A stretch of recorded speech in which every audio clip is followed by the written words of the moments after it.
साथ मैं हूं ममता तिवारी। वक्त हो गया है राजस्थान लाइव का। सबसे पहले बड़ी खबर आपको कोटा से देंगे, जहां पर आरपीएस की कार को ट्रक ने टक्कर मारी है।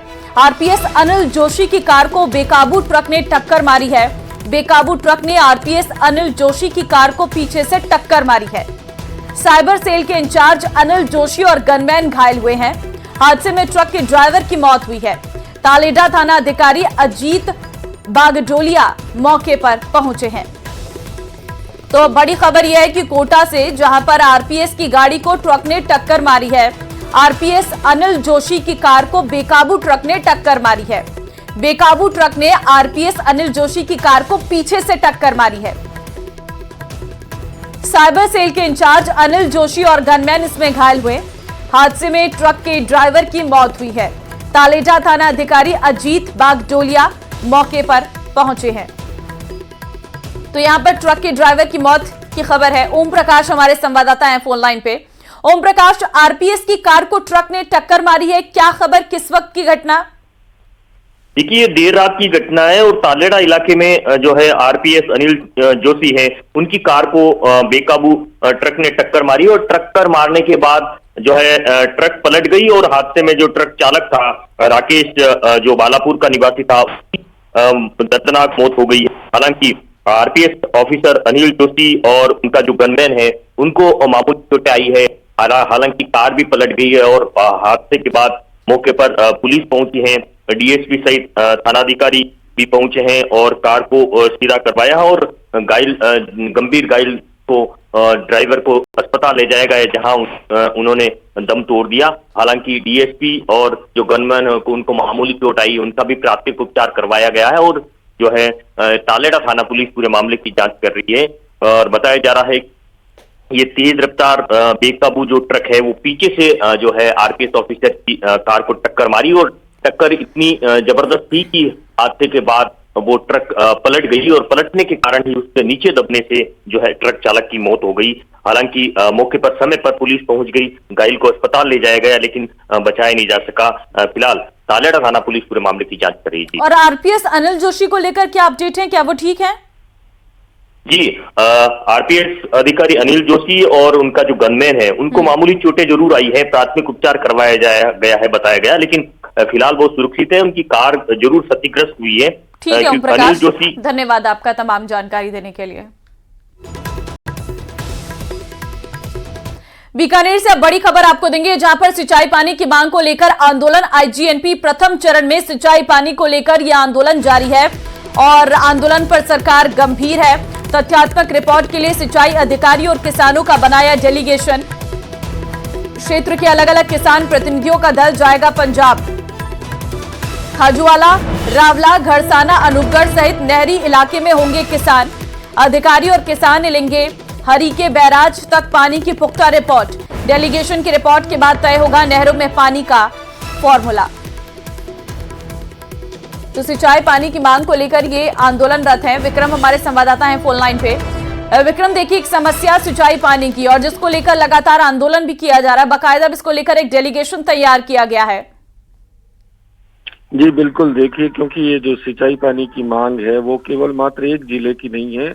जो आईजीएनपी इंदिरा गांधी नहर परियोजना जो है उसमें करीब करीब 12 जिले जो हैं वो इससे प्रभावित होते हैं और इसी को देखते हुए सरकार ने जो है वो अब गंभीरता दिखाई है, क्योंकि जिस तरीके से अलग अलग जगहों पर किसानों के महापड़ाव हो रहे हैं, तो अब मुख्य सचिव की अध्यक्षता में जो कल एक बैठक हुई थी, जिसमें मुख्यमंत्री के निर्देश के बाद जो है अधिकारियों को अब सक्रिय किया गया है कि वो किसानों के साथ संवाद करें और इसी का नतीजा है कि किसानों के अलग अलग जो प्रतिनिधि हैं उन्हें लेकर अब एक डेलीगेट बनाया गया है, जो हरी के बैराज, जहां से ये पानी इस इंदिरा गांधी नहर परियोजना में आता है, वहां पर अब ये डेलीगेशन जाएगा और वो वास्तव में जो मौका रिपोर्ट है वो देखेगा कि क्या स्थिति है, वास्तव में नहर में पानी है या जबरदस्ती जो है पानी को रोका जा रहा है, नहीं दिया जा रहा है सिंचाई पानी जो है उसको लेकर। तो इस तरह का एक डेलीगेशन बनाया गया और उसमें जो जो क्षेत्र प्रभावित हैं, चाहे खाजूवाला हो, चाहे रावला हो, चाहे गड़साना हो, इन सभी लोगों के किसानों और जलदाय विभाग के अधिकारियों का एक डेलीगेशन बनाया गया है जो अब ये लेकिन विक्रम, किसानों का क्या कहना है? नहर की स्थिति क्या है? क्या वहां पर पानी है पर्याप्त जो हर जिले के किसानों को मिल सके सिंचाई के लिए? इस बार बारिश भी बहुत कम हुई है, इस वजह से भी किसान परेशान है, फसलों को नुकसान हो सकता है। देखिए, जो पानी सिंचाई पानी देना है या पेयजल देना है, इसके लिए एक बोर्ड की जो बैठक होती है उसमें हरियाणा और पंजाब के साथ साथ जो राजस्थान के अधिकारी हैं, वो रेगुलेशन के जो अधिकारी हैं, वो सब लोग बैठकर ये तय करते हैं। और इस बार की जो बैठक हुई थी उसमें फरवरी में ही जो है सिंचाई पानी रोक दिया गया था। तो किसानों का सीधा सीधा ये आरोप है कि जो अधिकारी रेगुलेशन के हैं वो सरकार को गुमराह कर रहे हैं। डैम में पानी है, पौंग डैम में पानी है, उसके बावजूद जो है वो उन्हें पानी नहीं दिया जा रहा है। तो इसी बात को लेकर जो है सरकार ने गंभीरता दिखाई है कि क्या वास्तव में जो अधिकारियों पर जिस तरह के आरोप लग रहे हैं वो बात सही है, जो किसान कह रहे हैं वो बात सही है क्या। तो इसलिए जो अधिकारी और किसानों का एक डेलीगेशन बनाया गया है जो मौके पर जाएगा और मौके पर देखेगा कि क्या वास्तविक स्थिति है। अगर पानी देने की स्थिति है तो फिर सरकार जो है किसानों को पानी, सिंचाई पानी भी देगी, क्योंकि जिस तरीके से जो किसानों की फसलों को नुकसान हो रहा है उसे सरकार भी नहीं चाह रही है कि किसानों को नुकसान हो। और जो बड़ा एक आंदोलन बनता जा रहा है धीरे धीरे पानी की मांग को लेकर, उसे भी कहीं ना कहीं रोकने का जो है सरकार का ये प्रयास है। और इसी के चलते जो है ये डेलीगेशन बनाया गया है और अब ये जल्दी जो है वो जाएगा और वास्तविक स्थिति के हिसाब से ही अब जो है दोबारा रेगुलेशन किया जाएगा। जी ठीक है विक्रम, बहुत धन्यवाद आपका तमाम जानकारी देने के लिए।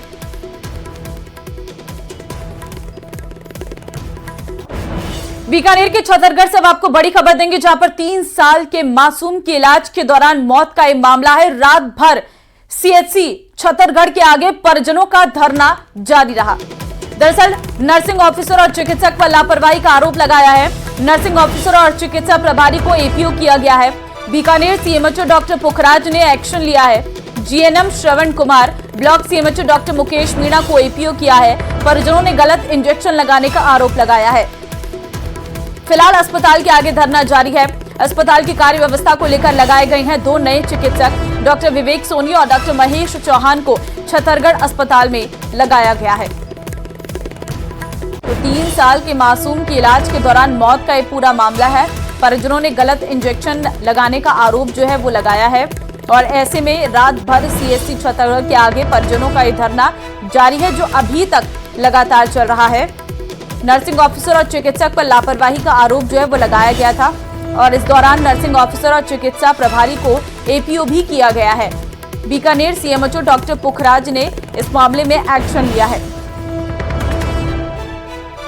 जालोर के सांचौर में भामाशाह की ओर से सरकार को बनाकर दिया गया ट्रॉमा सेंटर, जो मरीजों के लिए दुर्घटना की स्थिति में राहत की किरण बन सकता था, स्टाफ और विशेषज्ञ डॉक्टरों की कमी के कारण नाकार साबित हो रहा है। सेंटर बनाकर सरकार को सौंपने वाले भामाशाह ने करोड़ों की मशीनें भी लगवा कर दी हैं, लेकिन तकनीकी स्टाफ नहीं होने से मशीनें धूल फांक रही हैं। सिर्फ एक डॉक्टर के भरोसे संचालित है ट्रॉमा सेंटर, जहां सेंटर को एक ही डॉक्टर 24 घंटे चला रहा है। वैसे तो सांचौर के अस्पताल को जिला अस्पताल का दर्जा प्राप्त है। हाईवे पर आए दिन होती रहती है दुर्घटना। सांचौर से निकल रहे नेशनल हाईवे आसपास की सड़कों पर दिन रात हादसे होते हैं और सेंटर पहुंचने पर डॉक्टर की कमी के कारण प्राथमिक उपचार के बाद रेफर कर दिया जाता है। लोगों को मजबूरी में पालनपुरा डीसा तक जाना पड़ता है।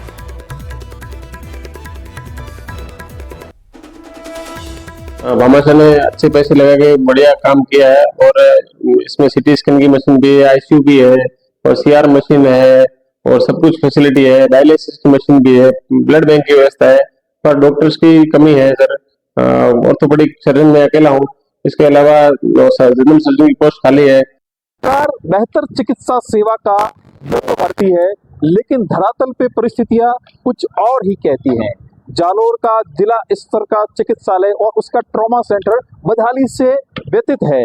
यहाँ लगभग 38 डॉक्टरों की पोस्ट होने के बावजूद जिला मुख्यालय के चिकित्सालय में महज 5 डॉक्टर कार्यरत है और उसमें जो 24 घंटे चलने वाला ट्रॉमा सेंटर है उसे महज एक डॉक्टर संचालित कर पा रहा है, जिसमें वो 24 घंटे ड्यूटी दे करके अपनी जिम्मेदारी निभा रहे हैं, लेकिन कहीं ना कहीं ये बदहाल जो व्यवस्था है, चिकित्सा का जो एक पूरा क्षेत्र है, इसका खामियाजा कहीं ना कहीं यहाँ के लोगों को, ग्रामीणों को भुगतना पड़ता है। यहाँ डॉक्टरों की कमी के साथ साथ में एक राजनीतिक नेतृत्व की इच्छा शक्ति और यहाँ के अधिकारियों की भी जो एक इच्छा शक्ति की कमी देखने में आ रही है। न्यूज़ 18 के लिए रेवाशंकर, जालोर। हनुमानगढ़ जिले में पिछले एक सप्ताह से अज्ञात वायरस ने 4 बच्चों की मौत से चिकित्सा विभाग में हड़कंप मचा हुआ है। इसको लेकर चिकित्सकों ने प्रभावित क्षेत्रों से बच्चे के सैंपल लेकर जांच के लिए जयपुर भिजवाए हैं और आमजन से अफवाह से बचने की अपील की है। यह रिपोर्ट देखिए।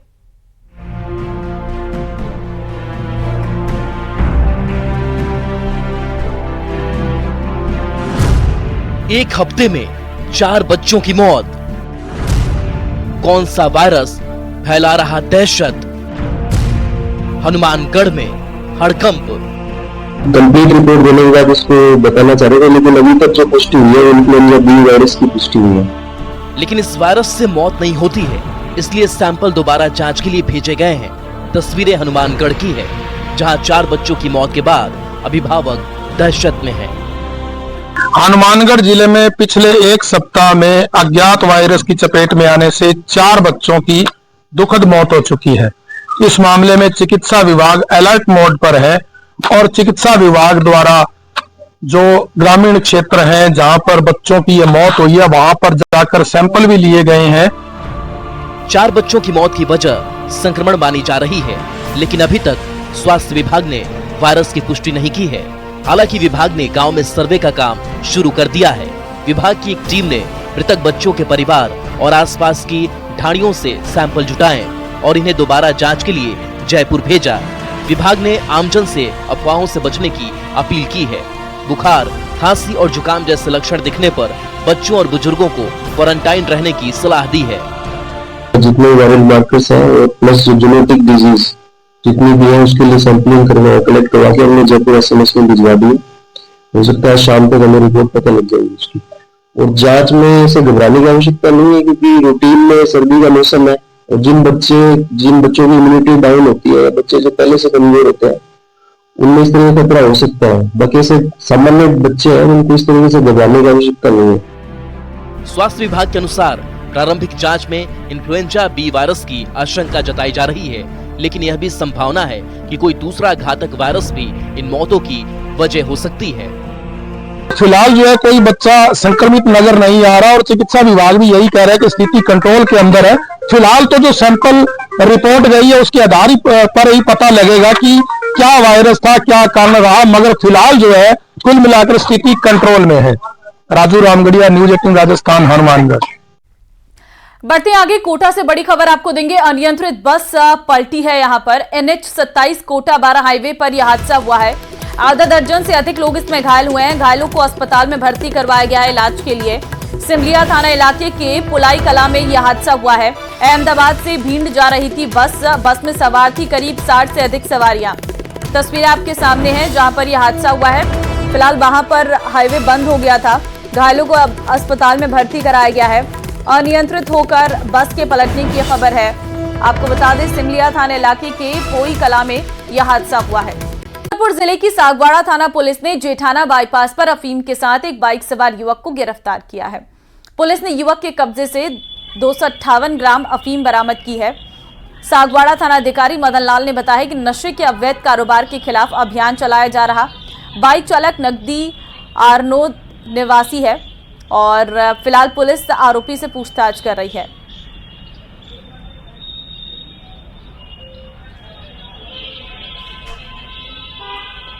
थाना सागवाड़ा के जेठाना बाईपास पर नाकाबंदी की जा रही थी। दोनों ने नाकाबंदी, एक बांसवाड़ा की तरफ से हीरो बाइक पर सवार एक व्यक्ति आ रहा था, जो बावर्दी जाब्ता पुलिस को देखकर पुनः मुड़कर भागने लगा, जिस पर टीम द्वारा घेरा देकर रोका।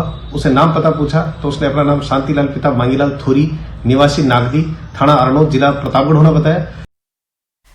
डूंगरपुर जिला कलेक्टर अंकित कुमार सिंह की ओर से सागवाड़ा पंचायत समिति के गड़ा झुमजी गांव में रात्रि चौपाल का आयोजन किया गया। चौपाल में कलेक्टर अंकित कुमार सिंह ग्रामीणों की समस्याओं को सुनते हुए संबंधित अधिकारियों को समाधान के निर्देश दिए। वहीं सरकार की योजनाओं की जानकारी भी दी। राज्य सरकार के निर्देश अनुसार कलेक्टर अंकित कुमार सिंह ने गड़ा झुमजी गाँव के स्कूल परिसर में रात्रि चौपाल लगाई। इस दौरान बड़ी संख्या में ग्रामीण अपनी समस्याएं लेकर पहुंचे। है वो यही रहता है कि ज़्यादा से ज़्यादा हम लोग जो रिमोट एरिया हैं हमारे उन पर हम लोग जा सकें, हमारे जो अधिकारी हैं वो आए, आप लोगों के साथ चर्चा भी करें, आपकी अगर कोई समस्या है उसको भी सुने।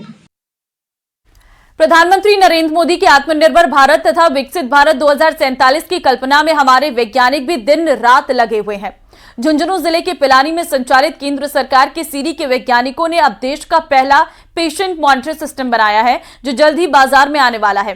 भारत में बना यह मॉनिटर सिस्टम न केवल विदेशी मॉनिटर के मुकाबले सस्ता होगा, बल्कि स्मार्ट भी होगा। देखिए रिपोर्ट।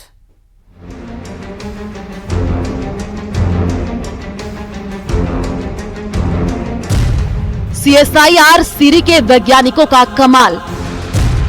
देश का पहला पेशेंट मॉनिटरिंग सिस्टम किया तैयार, सस्ता होने के साथ ही स्मार्ट फीचर से लैस।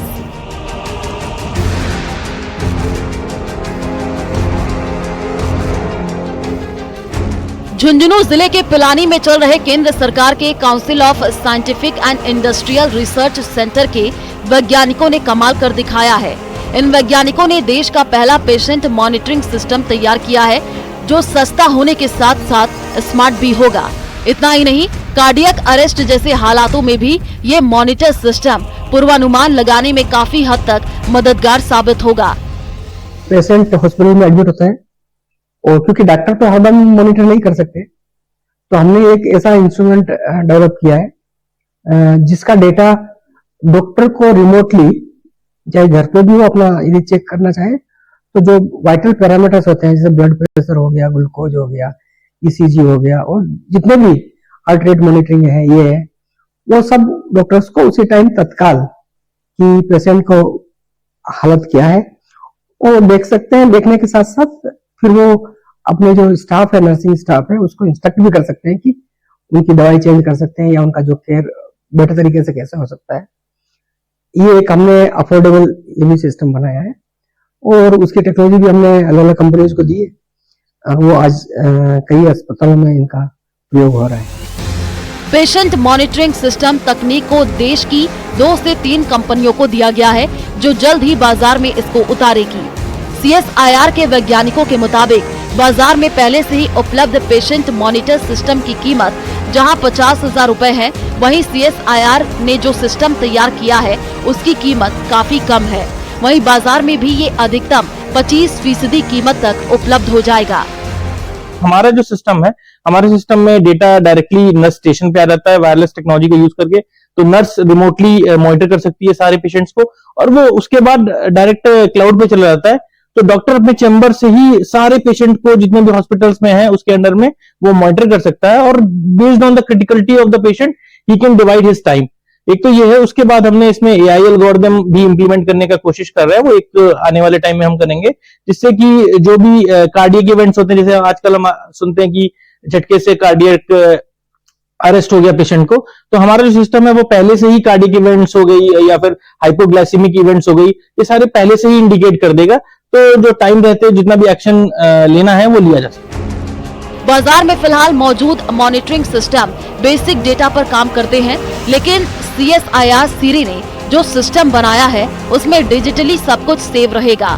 ऐसे में डॉक्टर या फिर नर्स को देखने के लिए मरीज के पास आने की जरूरत नहीं है, अपनी सीट पर बैठे बैठे ही तमाम जानकारी मिल जाएगी। झुंझुनू से न्यूज़ 18 राजस्थान के लिए करशन सिंह। राजसमंद द्वारकाधीश मंदिर में फाल्गुन महोत्सव में शुक्रवार को राल के दर्शन होंगे। महोत्सव में अलग अलग 8 उत्सवों के अवसर पर राल उड़ाई जाएगी। मंदिर में इस फुलकाष्टक आगामी 7 मार्च से शुरू होंगे। आज शयन के दर्शन में राल उड़ेगी। इसके बाद 20 फरवरी को फाल्गुन कृष्ण पक्ष की 7म को श्रीनाथ जी के पाटोत्सव के अवसर पर भी शयन के दर्शन में राल उड़ेगी। इस बुलेटिन में फिलहाल के लिए बस इतना ही। आगे आप देखिए स्पेशल रिपोर्ट। नमस्कार।